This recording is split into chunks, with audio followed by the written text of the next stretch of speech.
नमस्कार दोस्तों, मध्य प्रदेश अति शिक्षक नियुक्ति प्रक्रिया में शामिल होने वाले सभी अभ्यर्थियों के लिए जरूरी सूचना है। जैसा कि आप जानते हैं, गेस्ट टीचर की काउंसलिंग आपकी स्टार्ट हो चुकी है। प्रोफाइल अपडेट के साथ साथ उसके सत्यापन को लेकर कार्रवाई आपकी कराई जा रही है। 2 तारीख यानी कि आज इसकी अंतिम तारीख है। आज आप लोग वेरिफिकेशन करा सकते हैं। अब गेस्ट टीचर की इस प्रक्रिया में अभ्यर्थी कुछ ऐसी गलतियां कर देते हैं जिसके चलते उन्हें बार बार परेशान होना पड़ता है। बार बार संकुल के चक्कर लगाने पड़ते हैं या फिर जिला शिक्षा अधिकारी के पास जाना पड़ता है। और यहाँ तक कि कुछ अभ्यर्थी प्रक्रिया से भी बाहर हो जाते हैं। तो यहाँ पर कौन सी गलतियां आपको नहीं करनी है, इनसे आगे समस्याएं आपको आ सकती हैं। विशेषकर नए अभ्यर्थी इस बात का ध्यान रखेंगे जिन्होंने पहले कभी भी प्रक्रिया में भाग नहीं लिया है। जो पुराने अभ्यर्थी हैं उनमें से अधिकांश लोगों को इन सब के बारे में जानकारी होगी, तो नए अभ्यर्थी विशेषकर ध्यान रखेंगे। तो स्टेप बाय स्टेप मैं आपको सारी चीजें बताने वाला हूँ, क्योंकि बार बार अभ्यर्थी अपनी प्रोफाइल को लॉग इन करते हैं। लॉग इन करने के बाद तमाम ऑप्शन जो दिए जाते हैं उनको देखने का प्रयास करते हैं। तो यहाँ पर किन किन चीजों के साथ छेड़खानी आपको नहीं करनी है, इनसे आप लोग प्रक्रिया से बाहर हो सकते हैं। तो स्टेप बाय स्टेप मैं आगे आपको बताने वाला हूँ। आप लोग जैसे अपनी प्रोफाइल को लॉगिन करेंगे, लॉगिन करने के बाद यहाँ पर आप देखेंगे गेस्ट फैकल्टी मैनेजमेंट सिस्टम का आपको ऑप्शन मिलेगा। तो इस पर जैसे आप क्लिक करेंगे, इस प्रकार से यहाँ पर तमाम ऑप्शन आपके खुल जाते हैं। अपडेट इन्फॉर्मेशन का, एक्सपीरियंस प्रोसेस का और रिपोर्ट्स का। तो सबसे पहले हम बात करें अगर अपडेट इन्फॉर्मेशन में, तो इस पर जैसे आप क्लिक करेंगे यहाँ पर और ये तमाम ऑप्शन आपके खुल जाएंगे। सबसे पहला ऑप्शन है यहाँ पर अपडेट प्रोफाइल पिक्चर। इसमें आपकी प्रोफाइल पिक्चर अपडेट कराई गई थी, जो कि आपने अपने स्कोर कार्ड में देखी होगी। तो यहाँ पर अपडेट प्रोफाइल पिक्चर पर अगर आप क्लिक करेंगे तो आपकी प्रोफाइल पिक्चर चेंज करने का ऑप्शन आपके पास आ जाएगा। तो यहाँ पर किसी भी अभ्यर्थी को जिन्होंने भी अपना स्कोर कार्ड जनरेट करा लिया है, आपको अब यहाँ पर अपनी प्रोफाइल को अपडेट नहीं करना है, क्योंकि पहले जो भी फोटो आपने यहाँ पर अपलोड की थी वो आपके स्कोर कार्ड में आ चुकी है। तो आप लोग इसे चेंज करने का प्रयास ना करें, इससे आपको आगे चल के ज्वाइनिंग के टाइम पर समस्या आ सकती है।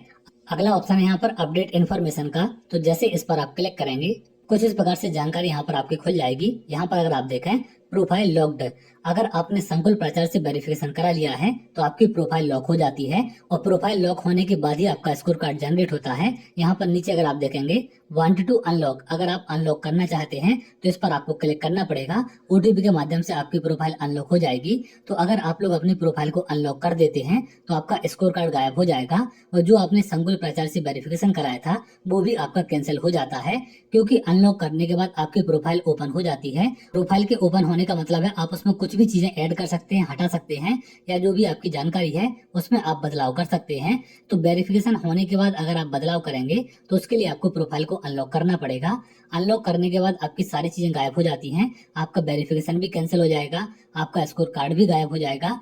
तो किसी भी अभ्यर्थी को अपनी प्रोफाइल को अनलॉक नहीं करना है। जो भी अपना वेरिफिकेशन करा के स्कोर कार्ड जनरेट करवा चुके हैं, आप लोग गलती से भी इसे अनलॉक नहीं करेंगे, क्योंकि अगर आप लोग गलती से अनलॉक कर देते हैं तो जब तक आप संकुल प्राचार्य से दोबारा वेरिफिकेशन नहीं कराएंगे तब तक ना तो आपकी प्रोफाइल लॉक होगी और ना ही आप स्कोर कार्ड जनरेट कर पाएंगे।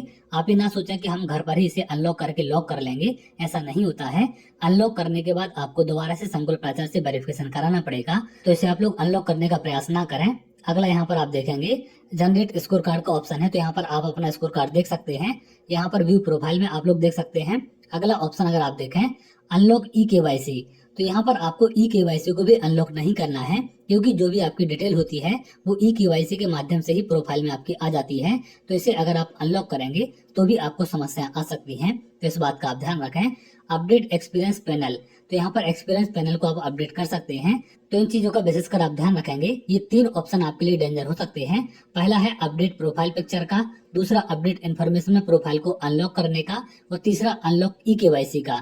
तो इन 3 चीजों को आपको किसी भी हालत में नहीं चेंज करना है, इस बात का आप ध्यान रखें। और अगर आपका स्कोर कार्ड बनकर तैयार हो चुका है तो अब आपको कुछ भी नहीं करना है। जैसे आगे की प्रक्रिया स्टार्ट होगी, आपकी चॉइस फिलिंग स्टार्ट होगी, मैं आपको स्टेप बाय स्टेप सारी चीजें बता दूंगा, कैसे आपको चॉइस फिलिंग करनी है, कैसे आपको स्कूलों का चयन करना है, क्या क्या जानकारी वहाँ पर फिल करनी होती है। तो सिर्फ अभी आप लोग अपना स्कोर कार्ड बनवा लें। जैसे आपका वेरिफिकेशन हो जाएगा तो वेरिफिकेशन होते साथ ही आपका स्कोर कार्ड जनरेट हो जाता है। जैसे आप लोग यहाँ से डाउनलोड कर सकते हैं, जो स्कोर कार्ड जनरेट का ऑप्शन आपको मिलेगा यहाँ पर। तो इससे आप स्कोर कार्ड डाउनलोड कर लें, प्रिंट करके अपने पास रख सकते हैं, या फिर अपने मोबाइल में से पीडीएफ वगैरह में सेव कर लें। इसके अलावा कुछ भी आगे आपको प्रक्रिया नहीं बढ़ानी है। किसी भी प्रकार के ऑप्शन के साथ आप छेड़खानी ना करें, क्योंकि कई बार अभ्यर्थी इसे चेक करने के चलते अपनी प्रोफाइल को अनलॉक कर देते हैं। हर बार की प्रक्रिया में बड़ी संख्या में अभ्यर्थी ऐसे होते हैं जो प्रक्रिया से बाहर हो जाते हैं, क्योंकि जानकारी ना होने के चलते अभ्यर्थी यहाँ पर गलतियां कर देते हैं। तो इन गलतियों को आपको नहीं करना है, इस बात का आप ध्यान रखें। तो चलिए आगे अगर आप ऐसी जानकारी चाहते हैं तो हमारे चैनल के साथ जुड़ सकते हैं, जिससे और भी इम्पोर्टेंट अपडेट आपको मिल सके।